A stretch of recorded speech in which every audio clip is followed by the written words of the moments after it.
Se voltar no tempo, o que faria diferente? Qual conversa você teria? Qual decisão mudaria? Quem você pediria perdão? Quem você teria coragem de abraçar? Todos carregamos marcas, escolhas, perdas, culpas, feridas. E algumas pessoas acreditam que sua história terminou exatamente onde tudo deu errado. Mas Deus nunca escreve o último capítulo no meio da história. Páginas rasgadas podem receber novos capítulos. Vidas quebradas podem ser restauradas. Famílias podem ser reconstruídas. Onde terminou a esperança, pode começar um milagre.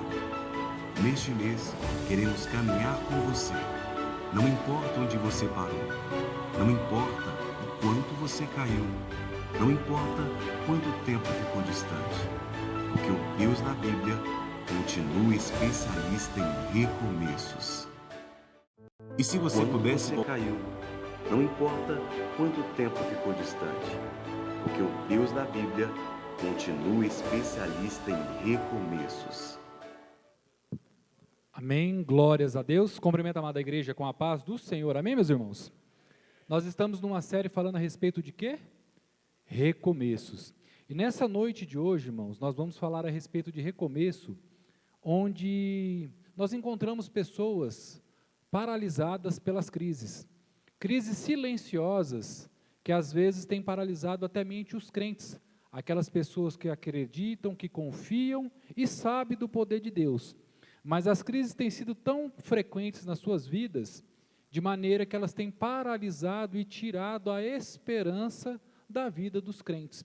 Crises silenciosas são essas, crises às vezes familiares, casamentos, que até têm uma aliança, o casal mora dentro da mesma casa, mas falta diálogo, falta relacionamento, pais que oram para os filhos, que às vezes estão distantes da presença do Senhor, crises, irmãos, financeiras, que têm tirado a paz, o sossego das pessoas, dos crentes, crises emocionais, onde pessoas não conseguem dormir, estão aprisionadas no seu consciente, tirando aquela paz e a esperança que somente o Evangelho pode trazer para as nossas vidas. E hoje, se você já puder colocar, irmão Nelson, nós vamos falar propósito escondidos nas crises.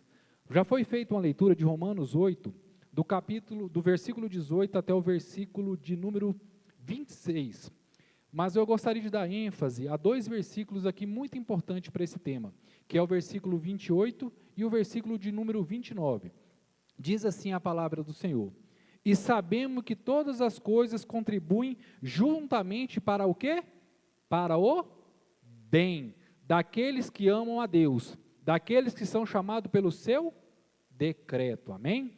Porque os que dantes conheceu também os predestinou, para serem conformes à imagem de quem? Do seu Filho, a fim de que seja primogênito entre muitos. Nós vamos falar a respeito dessa série, irmãos. Será que ainda é possível recomeçar daqui?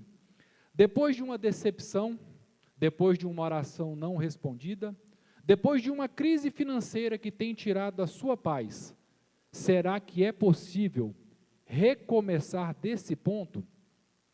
Tem crentes, irmãos, que estão paralisados devido às crises, sejam elas familiares, financeiras, emocionais ou até mente espirituais. Quantos crentes, irmãos, passam a vida toda orando, clamando, pedindo a Deus por uma resposta, e essa resposta às vezes ela não chega no tempo que nós esperamos ou no tempo que nós desejamos. E a desesperança por essa falta de resposta, ela tem nos paralisado e nos tirado a fé e a perspectiva de que Deus pode fazer algo ainda na minha e na sua vida. Então, irmãos, a crise, ela pode ter essa questão de paralisar o nosso andar, tirar a nossa esperança, nos deixar desesperançosos na nossa caminhada com Cristo. Amém? Então, será que é possível continuar daqui? Será que é possível recomeçar diante de uma crise? E o Evangelho nos ensina que é possível sim, mas nós precisamos compreender o que significa recomeçar. Não é fingir que nada aconteceu. Recomeçar não é apagar o passado e voltar ao ponto de partida onde você estava antes da crise e recomeçar. Recomeçar é recomeçar do ponto de partida agora. Nós estudamos aqui, nós vimos aqui no Congresso de Jovens, que Deus é capaz de fazer o quê? Algo novo sobre as nossas vidas. Então, para recomeçar, não é necessário eu voltar no ponto de partida onde a crise começou, para poder Deus fazer algo novo na minha vida. Deus pode fazer algo novo, assim como você está. Ah, Rodrigo, a minha crise é impossível. Deus é poderoso para fazer a partir do nada. Deus criou o mundo, Deus criou o universo a partir do nada. Então a crise que você está passando, a dificuldade, a luta que você está passando, não é nada nas mãos de Deus. Deus ainda continua no controle, no poder e na autoridade sobre a sua vida. Então é necessário que nós possamos crer, assim como foi falado em Isaías 43 aqui, Deus é um Deus que pode fazer algo na minha e na sua vida, amém? Você não consegue mudar o passado, mas Deus continua sendo o Senhor do amanhã. Recomeçar é permitir que Deus escreva algo novo a partir do lugar que você está. Muitas das vezes você acha que é necessário você mudar a circunstância para que Deus venha recomeçar algo na sua vida. Não, é ao contrário. Você pode dar o pontapé inicial e Deus vai fazer o recomeço novo dele acontecer na sua vida, desse momento e nessa situação que você está. Amém? Talvez você tenha chegado aqui querendo voltar à sua vida que você possuía antes da crise, antes das lutas, da adversidade. Mas Deus quer fazer algo profundo na sua vida. Ele quer fazer algo novo, recomeçar na sua vida. Amém? Mas é necessário que nós venhamos compreender uma coisa. Sobreviver... Não passou, Nelson. Isso, sobreviver é diferente de recomeçar. Muitas das vezes nós confundimos, irmãos. Sobreviver não é a mesma coisa que recomeçar. Sobreviver é chegar ao próximo dia. Nós estamos vivendo uma vida no automático, mas recomeçar é voltar a uma vida nova com Cristo, é deixar Deus fazer algo novo sobre a sua vida. Quando nós sobrevivemos, nós só chegamos ao dia de amanhã. E quantas pessoas, irmãos, só estão sobrevivendo? Elas perderam a expectativa de viver algo novo com Deus, a alegria do Evangelho, a alegria de viver com Cristo verdadeiramente. Então nós precisamos desmistificar essa lenda. Sobreviver é chegar ao próximo dia, é continuar funcionando no automático. Todas as manhãs, das 7h30 da manhã, no meu despertador toca, eu levanto e no automático eu estou conduzindo a minha vida, mas sem alegria, sem desejo no coração, sem paz de espírito, sem a presença de Deus. Mas viver no recomeço com o Senhor, irmãos, é uma vida com alegria, é acreditar que um futuro existe, é ter o nosso coração cheio de esperança que Deus pode fazer algo novo nas nossas vidas todos os dias, independente da circunstância que eu esteja vivendo. Isso é recomeçar, amém? E para que nós venhamos ter essa posição de recomeçar, nós precisamos enxergar e mudar a nossa lente de como nós enxergamos as crises. Nossa lente, irmãos, com as crises, ela muda muito a forma de como nós enxergamos a Deus. Quando nós estamos em crise, o que governa a nossa visão, o que blinda a nossa mente, é a crise. A lente pela qual nós interpretamos o que nós estamos vivendo, muda a forma de como nós conhecemos e enxergamos a Deus. Na visão da crise, nós interpretamos Deus a partir da dor. Se nós estivermos com o nosso coração aflito, cheio de angústia, cheio de luta, cheio de adversidade, nós começamos a falar o quê? Deus o quê? Me abandonou. Ah, mas assim, este é o fim. Não tem mais saída para essa situação. Essa doença não tem mais cura, essa situação financeira não tem mais solução, o meu filho não tem mais jeito, o meu casamento não tem mais solução, Deus o quê? Me abandonou, Deus já não me ama mais. Isso é o que acontece, irmãos, quando nós estamos com os nossos olhos, a nossa lente focada na crise. Mas quando nós estamos com a nossa lente focada em Cristo Jesus, que é a nossa verdade, a nossa vida, quando a nossa mente está blindada pelo Evangelho, pela cruz de Cristo no Calvário, nós mudamos a lente nossa. Quando a cruz governa a nossa visão, nós interpretamos a dor pelo caráter de quem Cristo é. Olha a diferença. Nós olhamos para quem Cristo é, Ele é imutável, irmão, Deus não mudou, Deus continua sendo Deus sobre a minha e sobre a sua vida. É nós que mudamos a ótica de como nós enxergamos o trabalhar e o agir de Deus. Se nós estamos com a nossa ótica da visão pelo Evangelho, quando a luta vem, eu entendo, Cristo continua comigo, a luta está grande, a adversidade está grande, os conflitos estão grandes, não estou tendo paz, mas Deus continua com quem? Comigo. Deus está no meio da batalha, Ele não me abandonou. Este é apenas um capítulo, a minha história vai mudar, eu tenho fé e confiança que as coisas com Deus vão caminhar dia após dia, e Deus não me abandonou. Olha o tanto que é diferente a forma que a gente enxerga, o tanto que a nossa visão, ela é turva e é complicada da gente entender. A minha identidade está em quem? Em Cristo. A minha identidade não é o que a crise fala que eu sou. Nós precisamos entender que com a nossa cosmovisão cristã, Deus continua sendo o quê?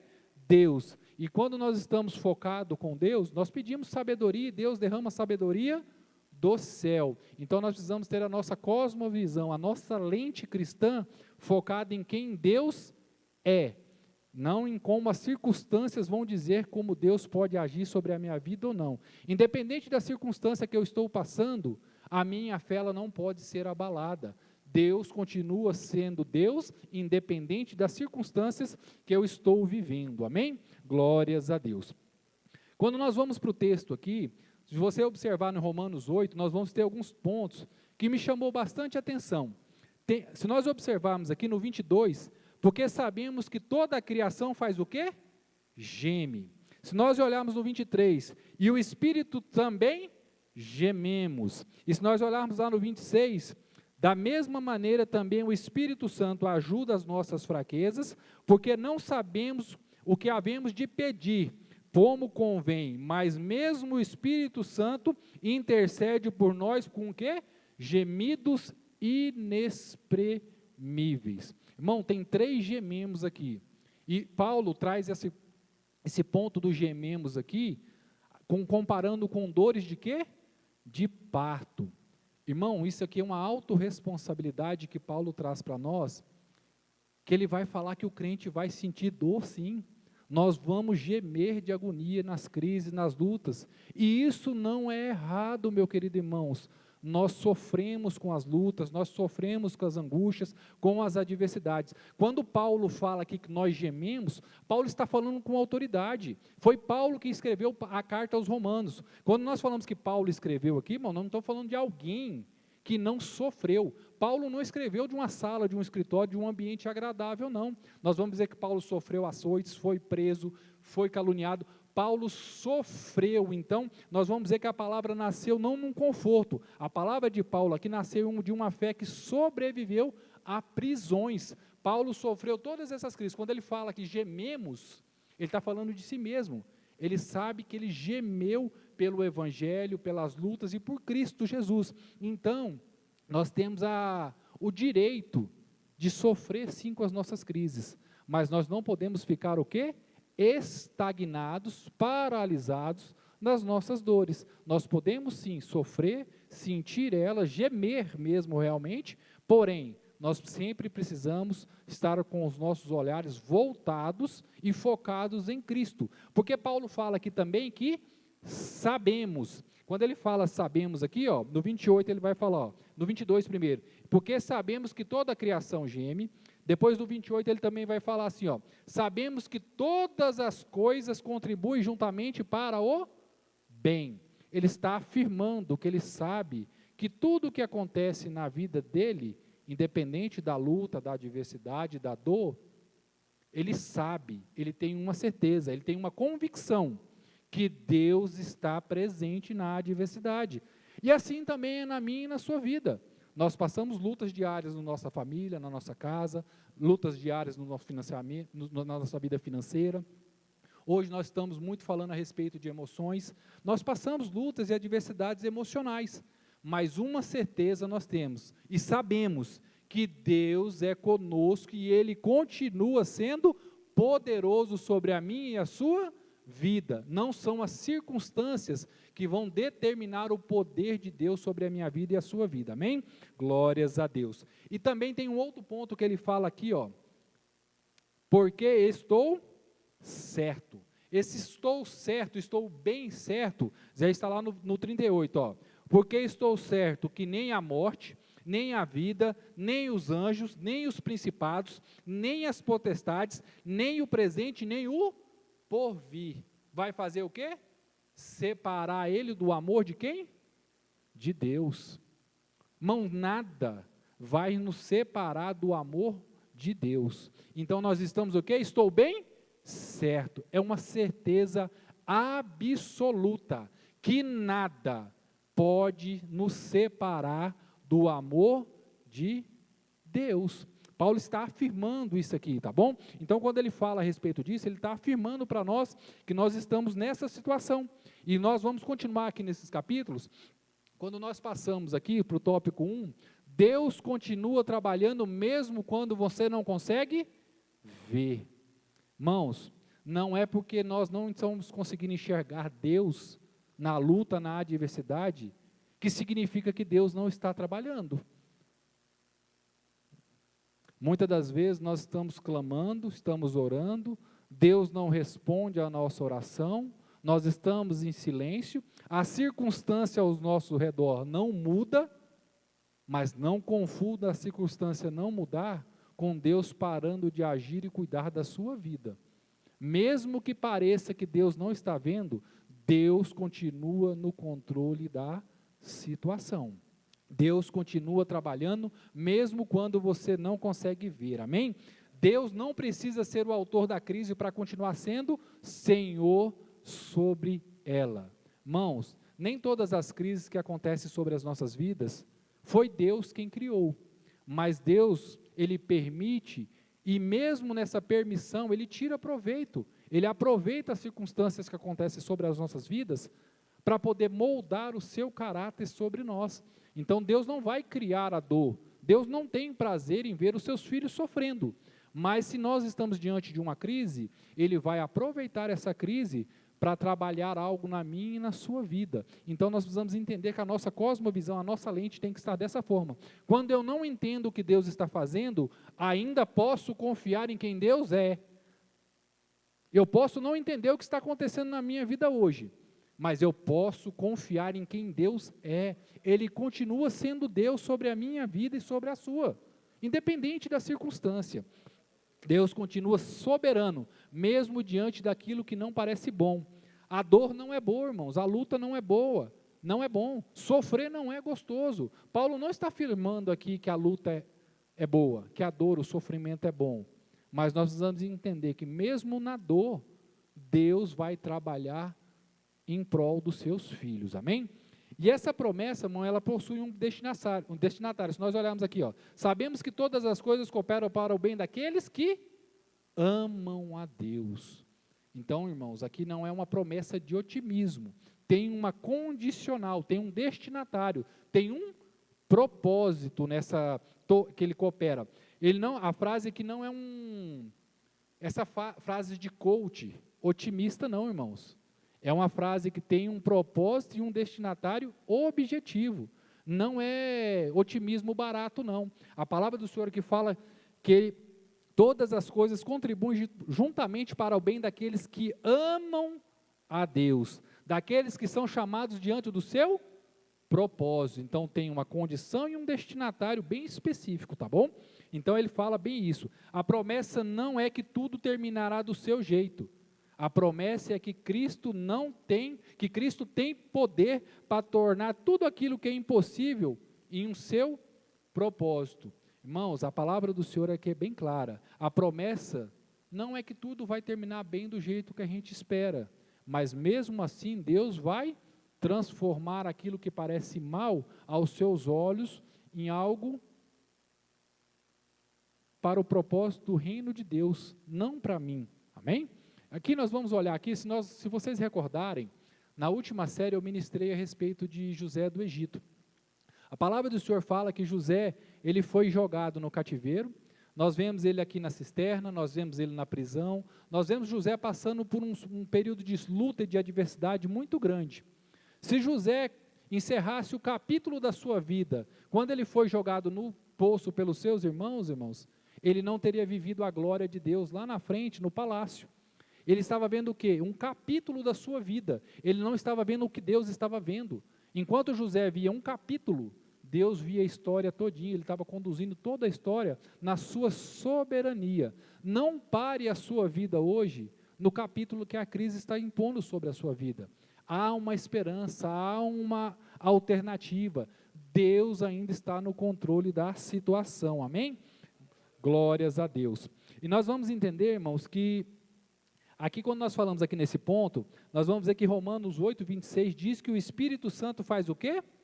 Intercede por nós. E quando nós falamos aqui de intercessão, nós estamos falando que o Espírito Santo, ele vai ouvir o seu clamor, mesmo que você não consiga orar. Se nós observarmos aqui, nós falamos que a nossa dor é uma dor que de gemidos.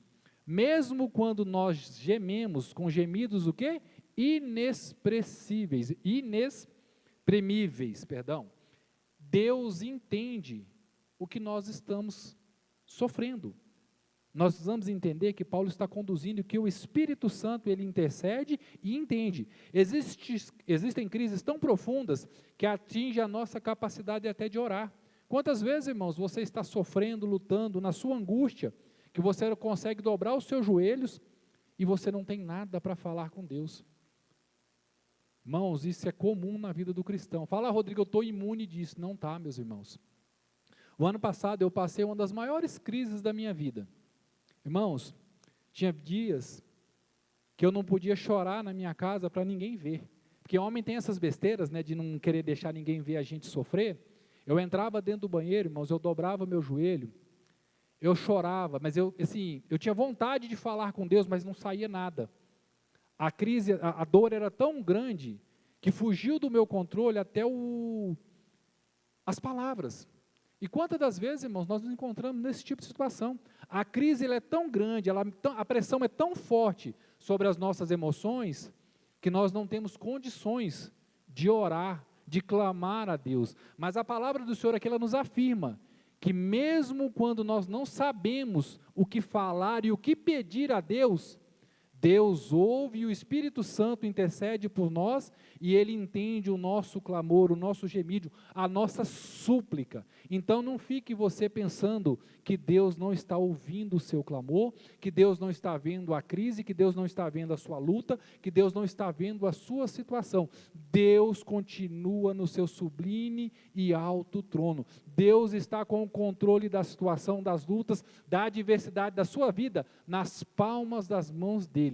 Mesmo se você não consegue clamar, mesmo que você não consegue orar ao Senhor, Deus continua ouvindo o seu clamor e Ele não perdeu o controle da situação. Deus continua no controle da situação em nome de Jesus, amém? Você crê nisso, que Deus continua no controle da sua vida? Então glorifique e exalte ao nome do Senhor, amém? Nós vamos aqui agora, irmãos, para o tópico 2. A aprovação, ela produz o quê? Perseverança. A crise faz o que ela? Normalmente a crise, irmãos, ela tira a alegria do nosso coração.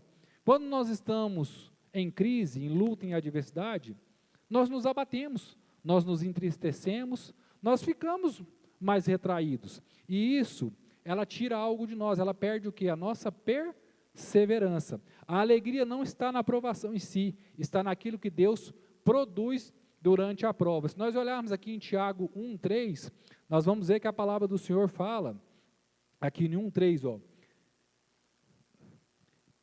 1:3, sabemos que a prova da vossa fé produz o quê? Paciência. Se você observar aqui, irmãos, tem um tópico que a gente olha muitas vezes a paciência e a perseverança. Mas aqui eu queria destacar a palavra-chave dessa frase, desse versículo, é o quê? Produz. A aprovação faz o quê? Produz. tem característica, tem benefícios, tem coisa que vão acontecer na nossa vida, irmãos, que elas não vão brotar e nascer do nada. Precisa ser o quê? Produzida dentro de nós. Então, o que a luta, a provação, a adversidade, ela produz em nós perseverança. Há dimensões da perseverança que só vamos conhecer quando nós não temos mais condições de continuar, e nós somos sustentados pela graça de Deus.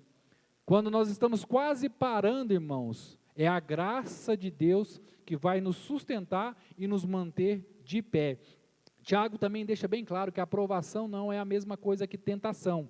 Deus não seduz ninguém ao mal, mas Ele pode permitir que a nossa fé seja provada para que nós venhamos o quê? Amadurecer. Então a nossa fé ela é provada para o nosso amadurecimento. Nós vamos ver também que a pressão ela revela quem nós somos no íntimo.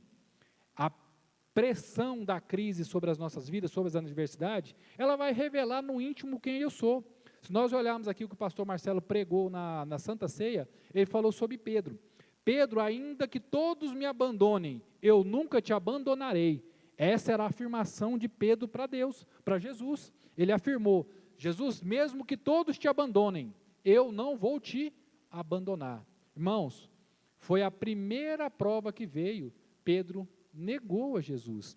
Naquela hora que ele estava sob pressão ali no pátio do sumo sacerdote, Pedro negou a Jesus. Então, irmãos, a pressão ela vai revelar as nossas fragilidades. Mas a história de Pedro não terminou ali. Jesus restaurou Pedro, e aquele homem que desmoronou diante daquela mulher no Sinédrio, ela é o mesmo Pedro que conquistou multidões para o evangelho do Senhor. A crise revelou Pedro, a graça restaurou ele, e o processo fez o quê? Amadureceu. Assim também é conosco, irmãos. A crise revela quem nós somos, a graça nos restaura, e o processo da perseverança, ela vai nos amadurecer dia após dia. A crise não revela apenas o tamanho do nosso problema. A crise revela quem nós somos de verdade e o que Cristo precisa fazer e melhorar em nós. Quanto de nós somos sem paciência, irmãos, no trânsito? Nós não podemos ter um probleminha, o homem ali já perde a paciência. No casamento, quanto de nós somos brutos, sem educação com as nossas esposas? Nós estamos cansados, nós chegamos com um problema do trabalho, nós queremos descontar nos nossos filhos. Nós precisamos aprender a lidar com as nossas emoções. E é isso que a aprovação produz em nós. É essa perseverança. Nós precisamos amadurecer e ter um verdadeiro testemunho de homens e mulheres de Deus. Amém? Aqui, na nossa fraqueza, não nos deixa sozinho. Na crise, nós precisamos entender que não basta ser só força, nós precisamos o quê? De sabedoria. Nós olhamos o versículo 5 de Tiago, aqui ele vai falar, ó, se alguém de vós tem falta de sabedoria, peça a Deus, que todos lhe dá liberalmente e não lança o rosto sem lhe dar a sabedoria. Sabedoria na crise, irmãos, é importante, porque na crise não basta ser só força, nós precisamos pedir a Deus para poder medir aonde nós vamos gastar as nossas energias. Se nós não tivermos sabedoria para saber para onde nós vamos caminhar, nós vamos gastar tempo e energia em algo desperdiçado. Se nós olharmos a história de José, se ele está com o seu foco focado na crise, ele ia afundar para dentro do poço. Mas se verdadeiramente ele estava olhando para cima, para a cruz do Calvário, irmãos, ele estava até olhando o quê? Para a saída dele. Então nós não precisamos ter só força, nós precisamos pedir a Deus que Ele nos dê o quê? Sabedoria. Observe a sequência aqui, ó. Ele fala de provação, de perseverança e depois ele fala de sabedoria. Isso significa que a crise não precisamos somente de força para suportar a adversidade. Nós precisamos de sabedoria para saber o quê? Escolher como decidir como sair da crise. A crise pode nos tornar o quê? Impulsivos. Quando de nós estamos na adversidade, nós nos tornamos impulsivos, irmãos? Fala aqui para os homens. Quando nós estamos em crise, nós nos tornamos impulsivos. Quando estamos feridos, podemos magoar as pessoas sem querer. Quando estamos assustados, irmãos, nós tomamos decisões precipitadas. Quando nós estamos cansados, nós tendemos a abandonar lugares que Deus não mandou você sair. Olha isso para você. Quando nós estamos em crise, o nosso emocional está tão abalado que nós saímos de lugares onde Deus não mandou a gente sair. E entramos em lugar onde Deus não mandou a gente entrar. Porque nos falta o quê? Discernimento. Então, quando você está em crise, em luta, na sua oração, lembre-se sempre, Deus me dá sabedoria para suportar a crise e decidir qual é a melhor opção. Por isso, na crise, nós precisamos entender que o que é importante saber quando falar, quando permanecer em silêncio, quando saber esperar. Irmãos, quando nós estamos na crise, nós somos muito reativos. Quanto de nós, eu falo para mim como esposo, quando eu estou cheio de problema no trabalho, que eu chego em casa sem paciência, irmãos, a gente dá patada no vento sem querer, e para quem não merece. E quanto de nós somos dessa forma? A crise muda o nosso temperamento, e nós precisamos entender que é necessário nós ouvirmos a palavra de Deus e dar um bom testemunho, e pedir a Deus para que Ele nos dê sabedoria para tomar as decisões corretas enquanto nós estamos em crise. Não basta ter força para continuar, é preciso ter sabedoria para não caminhar na direção errada. Amém? Nós vamos ver agora que o caráter é formado à imagem de Cristo. Se você observar, vamos voltar lá no texto de Romanos, perdão.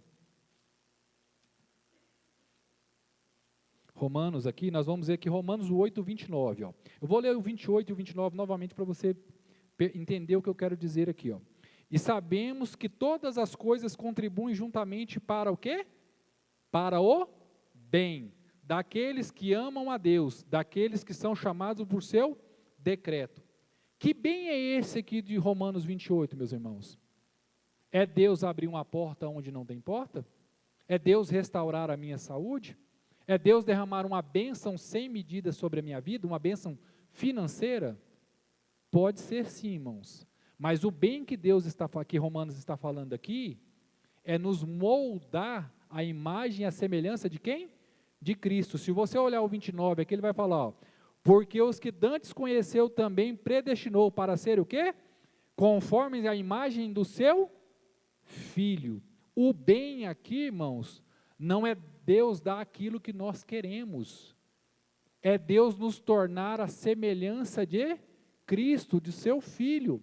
E nós confundimos muito essa aqui. Quantas vezes nós lemos esse texto aqui de forma errônea, que achamos que o bem é Deus derramar bênção sobre as nossas vidas, e o bem na realidade aqui é Deus nos transformar à imagem e à semelhança do seu Filho.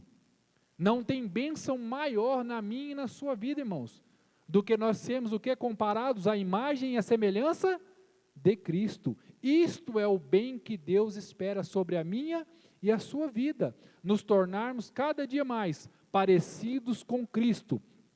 Nós somos chamados de cristãos, irmãos, é porque nós devemos nos parecer com Cristo, ter a sabedoria que Cristo teve, ter a humildade que Cristo teve. Ser cristão é isso aqui, esse é o bem que Deus espera sobre a minha e a sua vida, que cada dia mais e mais nós nos parecemos com Cristo. Nós temos a sua imagem, a sua semelhança, no nosso comportamento, no nosso falar, no nosso agir, nos nossos relacionamentos. Isto é o bem que Deus espera de nós. E muitas das vezes nós lemos aqui achando que esse bem são as bênçãos que Deus vai derramar sobre as nossas vidas. E não tem bênção maior, irmãos, que nós nos tornarmos cada dia mais e mais parecidos com Cristo. Ao ponto de nós passarmos na rua andando, ali vai um cristão, porque nós nos parecemos com Cristo Jesus, amém? Você pode glorificar o nome do Senhor nessa noite por isso? Você é filho de Cristo, você é imagem e semelhança do Deus vivo, você é chamado de cristão porque você se parece com Cristo Jesus, amém? Glórias a Deus. O bem supremo não é simplesmente voltar ao normal, não é apenas recuperar aquilo que perdeu, é você não ser somente a porta que abre, Deus formando Cristo em nós. Deus muda o seu casamento, Deus muda a sua família, Deus abre porta onde não tem porta, mas o que Ele mais quer é moldar o seu caráter e a sua imagem, a sua semelhança dentro de você. Às vezes, nós pedimos para que Deus mude as circunstâncias ao nosso redor, mas enquanto isso, irmãos, Deus não quer mudar as circunstâncias, Deus quer transformar o nosso caráter por dentro. Muitas das vezes nós pedimos tanto a Deus para nos tirar da crise, para mudar a situação que está ao nosso redor, e esquecemos que o principal trabalho de Deus não é o que está para o lado de fora. Deus está trabalhando dentro de mim e dentro de você. As circunstâncias Deus pode mudar sim, mas primeiro Deus vai mudar o seu caráter interno, para que as coisas ao seu redor sejam transformadas através da sua vida. É você que vai transformar a circunstância em volta de que você está passando, amém? Glórias a Deus. Aleluia, glórias a Deus. Irmãos, se nós observarmos aqui também, e quando eu fiz a pregação de José, o estudo sobre José, nós falamos sobre Viktor Frankl. Se você, eu não sei se vocês já leram esse autor, esse autor ele é escritor de um best-seller, falando sobre o sentido da vida.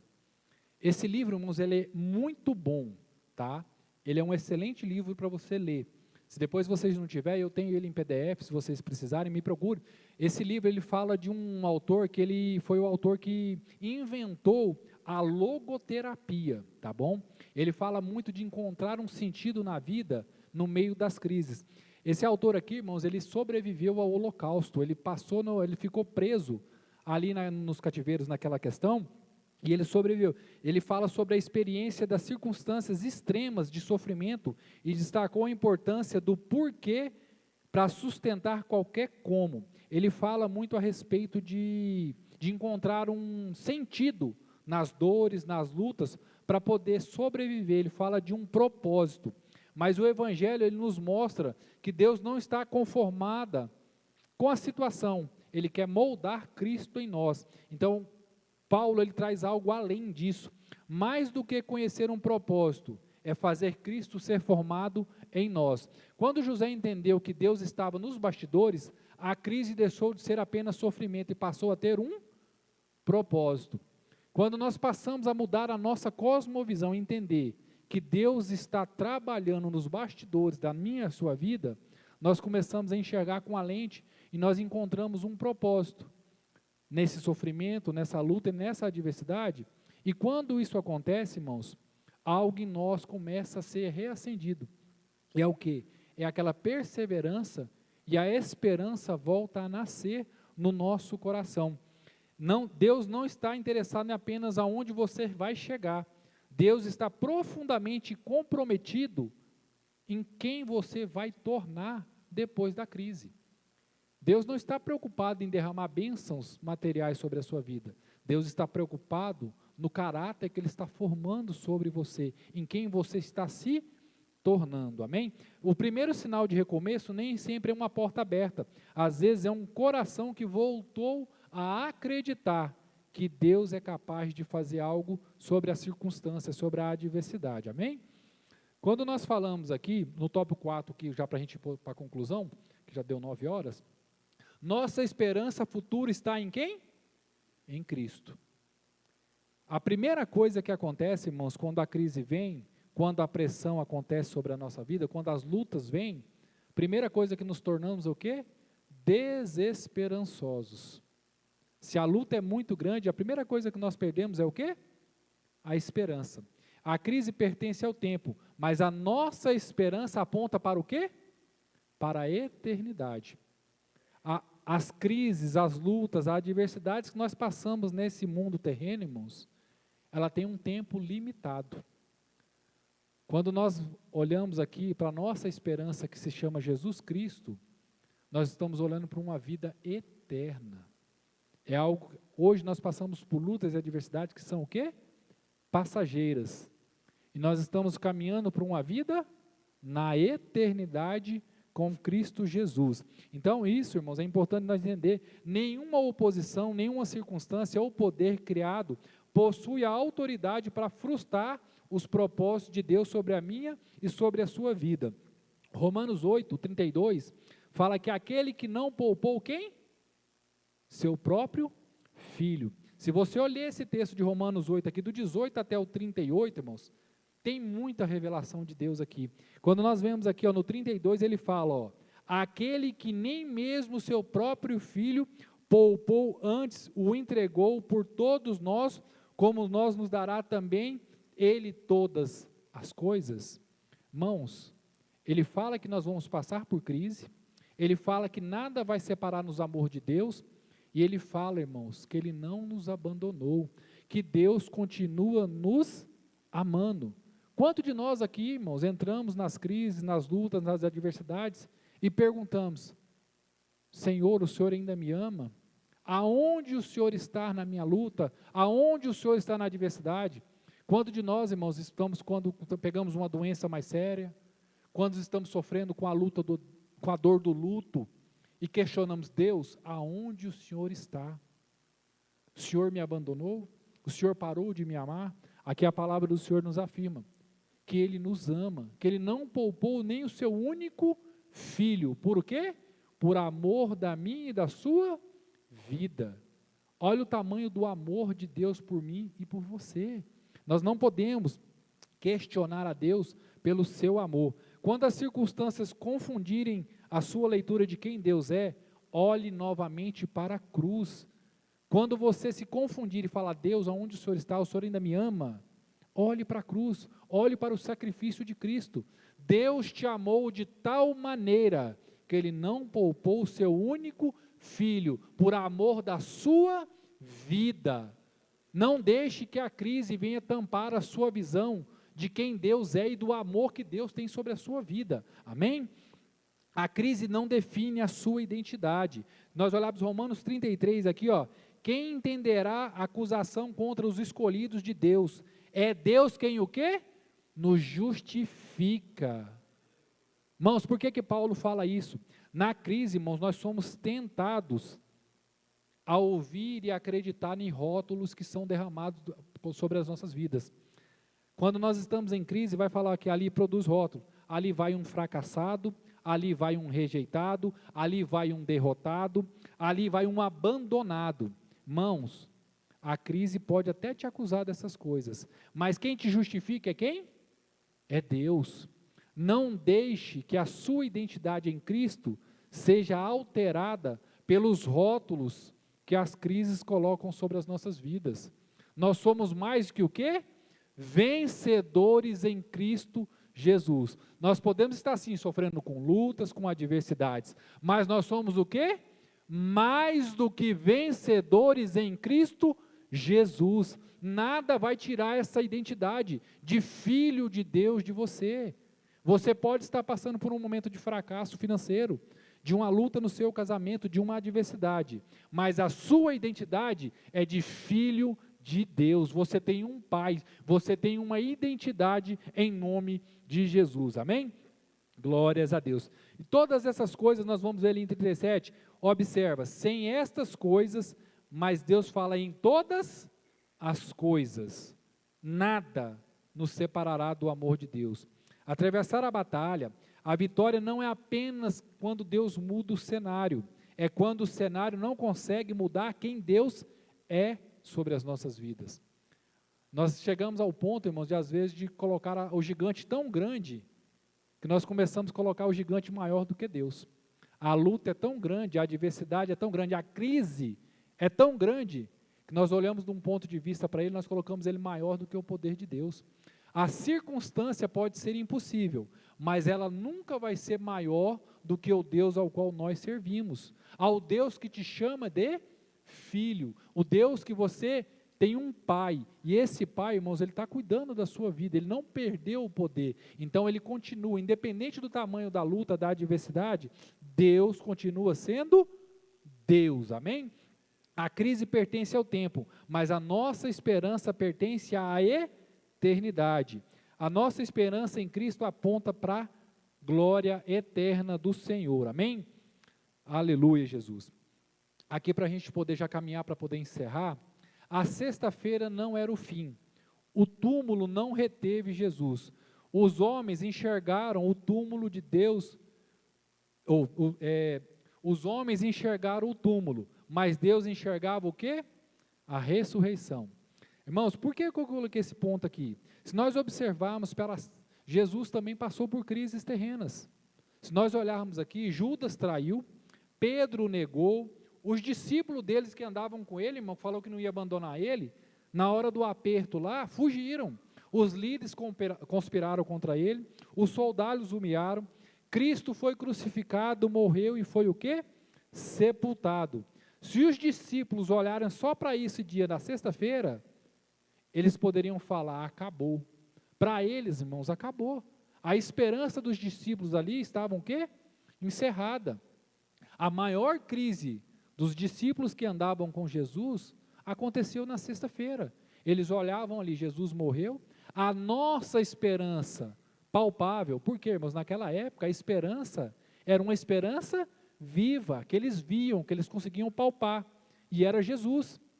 A esperança daquele povo, dos discípulos, morreu na morte de Cristo na cruz. Só que para Deus, irmãos, a esperança ia o quê?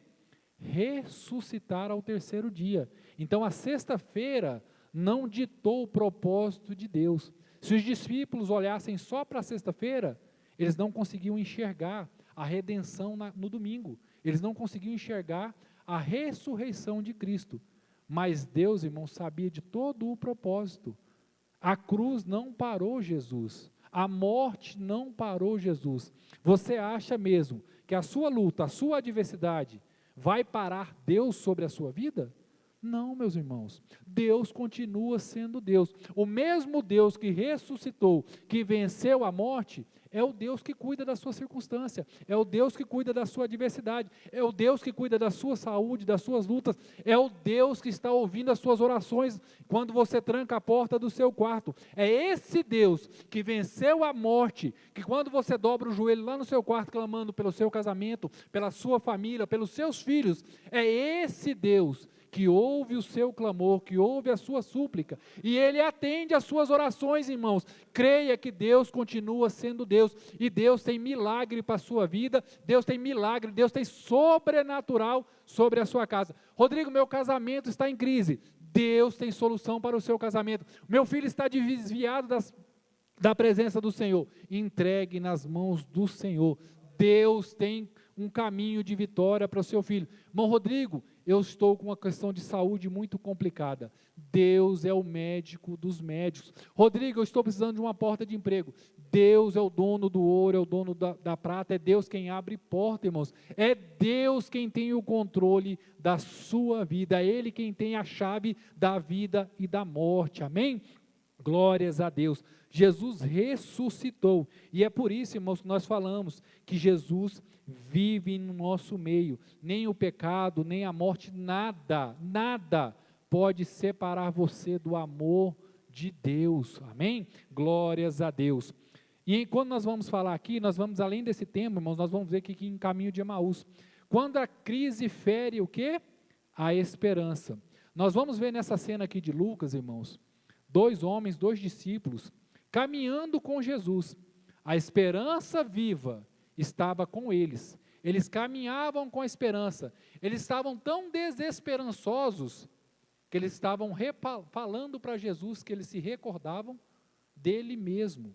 Olha para você ver o tanto que a crise pode abalar a nossa visão e a nossa percepção.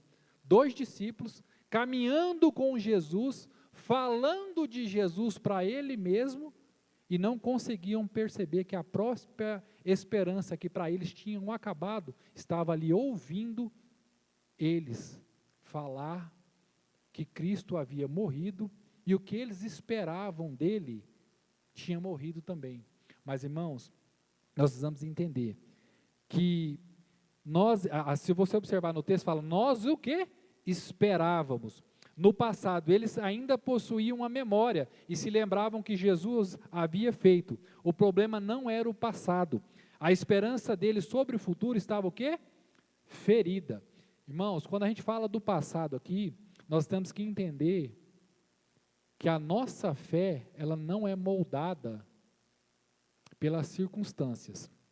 A nossa fé, ela é moldada por quem nós sabemos quem Deus é.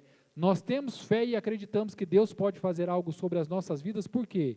Porque nós ouvimos a palavra e temos a certeza de quem Deus é, não, de quem Deus é. Deus continua sendo Deus. O mesmo Deus que fez milagres aqui, Ele vai fazer milagres. Nós precisamos entender que enquanto a própria razão da esperança caminhava ao lado deles, eles estavam com dúvida. Mas nós precisamos entender, o milagre ainda não chegou, mas Ele está presente. Por quê? Quando nós falamos da presença, aqui nós estamos falando da presença do próprio Deus. Mesmo que você ainda não está vendo a solução da sua situação, uma certeza você tem que ter, que Deus está o quê? Presente. E se Deus está presente, quem tem o controle da situação é quem? É você ou Ele? Se Deus está presente na situação, se Deus está presente na crise, quem está no controle da crise é você ou é Deus? Nós precisamos ter essa percepção, irmãos, que Deus é soberano sobre as nossas vidas. A luta pode vir, a adversidade pode vir, mas Deus continua no controle da situação, amém? Quando nós falamos aqui dessa questão da desesperança, irmãos, nós precisamos entender que quando a esperança do futuro desaparece, o presente se torna muito mais difícil de suportar. Isso não significa que a esperança por si só possa resolver as nossas circunstâncias, mas nos lembra de algo muito importante. Existem pessoas que desistiram da vida, não desistiram da vida, mas desistiram do quê? De esperar. Se nós vemos aqui, a palavra do Senhor fala em Lamentações 3:21, traga à memória o que me dá o quê? Esperança. E a nossa esperança, irmãos, ela tem nome. A nossa esperança, ela se chama Jesus Cristo de Nazaré. Mataram a nossa esperança no cruz do Calvário. No ditado popular nosso, nós falamos que a esperança é a última que morre. A nossa esperança, irmãos, ela morreu, mas ela ressuscitou ao terceiro dia. E a nossa esperança, ela está viva, e ela está presente na casa. Jesus está presente no meio da sua crise, Jesus está presente no meio da sua luta, da sua adversidade. E esse Deus que fez milagres sobrenaturais por onde Ele passou, irmãos, a presença dEle é o maior milagre que nós podemos ter nas nossas vidas. É a presença do Senhor. A luta pode ser grande, mas se Deus está presente, nós vamos vencer a adversidade. A dor é grande, mas se Deus está no meio conosco, nós vamos suportar a dor. Ah, irmãos, a minha família está destruída, mas se Deus se faz presente e você continua confiando que Ele continua sendo Deus, Deus tem solução para o seu casamento. Basta você aqui, traga à memória a esperança. Traga à memória de onde Deus te tirou. Traga à memória os milagres que Deus já fez sobre a sua vida, irmãos. Quem tem milagre aqui que Deus fez sobre a vida? Todos nós temos. Deus já fez grandes bênçãos sobre a minha e a sua vida. Traga à memória todas as bênçãos que Deus já derramou sobre a sua vida. E o seu coração vai se encher novamente de esperança e você vai ter prazer em sentir a presença do Senhor. Independente da adversidade, independente da luta, Deus está presente. E é a presença de Deus que nos garante a vitória. Amém? Em nome de Jesus, se coloque de pé. Vamos orar ao Senhor nessa noite, para que Deus venha despertar nos nossos corações essa esperança viva, esse prazer de buscar a presença do Senhor, de buscar a presença dEle em nome de Jesus. Amém? Curva a sua cabeça, vamos orar ao Senhor nessa noite. Soberano Deus e eterno Pai, Pai, nessa noite nós não sabemos quais são as necessidades de cada um dos teus filhos. Pai, mas nós temos a certeza e a convicção que muitos dos teus filhos têm chegado na tua casa nessa noite, passando por lutas, por adversidades, por crises silenciosas dentro dos seus lares, dentro dos seus casamentos, por crises silenciosas emocionais, por crises, ó meu Senhor e meu Deus, de qualquer maneira. Mas uma certeza nós temos, que o Senhor continua sendo Deus dos deuses, que o Senhor continua sendo Deus sobre as circunstâncias, sobre as crises, sobre as lutas e sobre as adversidades. E te pedimos nessa noite, ao meu Senhor e meu Deus, que o Senhor venha trazer o seu bálsamo sobre a vida de cada um dos teus filhos, que nessa noite o Senhor venha, Pai, despertar o desejo dos teus filhos de continuar confiando na tua presença. Pai, aqueles que estão paralisados, que não estão conseguindo prosseguir, que o Senhor venha, meu Senhor e meu Deus, dar força, dar ânimo, dar sabedoria, para que eles não venham ficar paralisados, presos nas crises. Pai, que eles venham continuar perseverantes, confiando ao meu Senhor e meu Deus, que o Senhor continua sob o controle da situação, e que o Senhor continua sendo Deus, o Deus que faz milagre, o Deus que faz o sobrenatural, o Deus, ó meu Senhor e meu Deus, que tem solução para a família dos teus filhos, o Deus que tem solução, ó Pai querido, Pai amado, para a saúde dos teus servos, ó Pai querido e Pai amado, o Deus que é o dono do ouro, o dono da prata, o Deus que abre porta onde não tem porta, o Deus do impossível, que faz tudo em favor da sua igreja, em nome de Jesus. A igreja diz o quê? Amém. Glorifique o nome do Senhor nessa noite, em nome de Jesus.